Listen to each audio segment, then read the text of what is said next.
yang terkasih,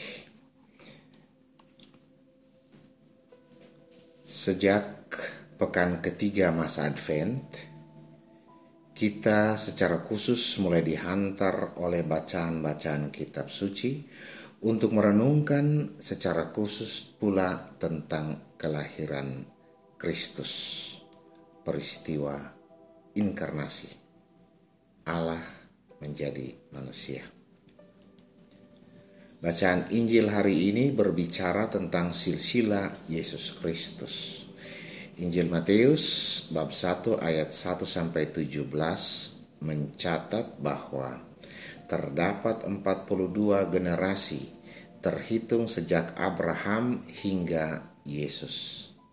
Ada 14 keturunan dari Abraham sampai Daud. 14 keturunan dari Daud sampai pembuangan ke Babel. Dan 14 keturunan dari pembuangan ke Babel sampai Kristus. Satu pesan penting yang dapat direnungkan dari kisah silsilah Yesus Kristus tersebut adalah Tuhan menempatkan dirinya dalam sejarah manusia. Masuk dalam sejarah manusia berarti ia masuk dalam dimensi ruang dan waktu manusia.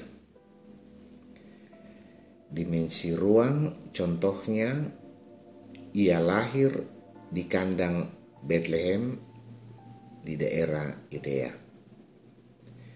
Dan dimensi waktu contohnya pada masa pemerintahan Kaisar Agustus ia lahir. Dan waktu itu sekarang kita terima sebagai tanggal 25 Desember.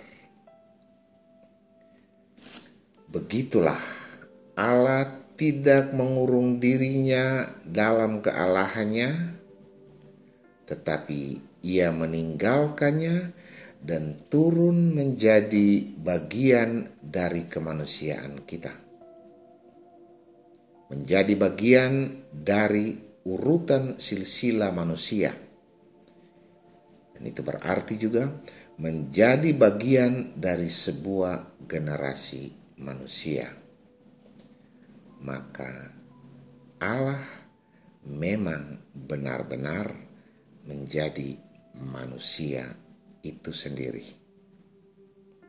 Singkatnya, Allah menunjukkan sikap solidernya dengan menjadi manusia melalui cara yang sangat manusiawi pula. Nah, cara Tuhan ini dapat kita jadikan rujukan bagi kita yang sedang mempersiapkan diri untuk merayakan Hari Raya Natal. Ketika Allah rela merendahkan dirinya dengan menjadi manusia biasa seperti kita,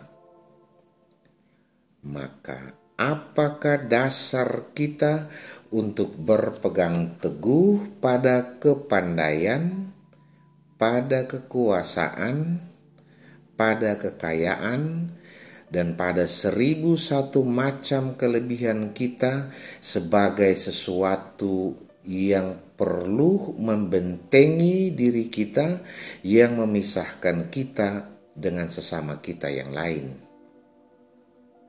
Apakah alasan yang membenarkan kita untuk menutup diri terhadap berbagai karya pelayanan yang biasanya membuat kita tidak nyaman? Apakah dasar kita untuk tidak mau mengalah bila memang itu diperlukan? Di manakah dasar bagi sikap sombong dan tinggi hati kita? Teman-teman yang terkasih, sebagai umat yang percaya marilah kita mempersiapkan diri dengan mengoreksi sikap dan karakter kita yang sering diwarnai dengan semangat egoisme kita.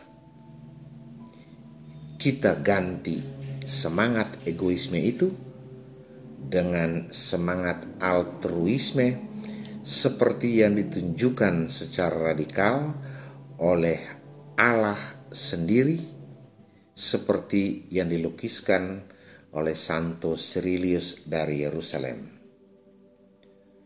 Maka percayalah kepada Putra Tunggal Allah yang demi menebus dosa kita turun ke dunia dan mengambil baginya kodrat manusia seperti kita, dan dilahirkan oleh perawan Maria dan dari Roh Kudus, dan sungguh-sungguh menjadi manusia. Amin.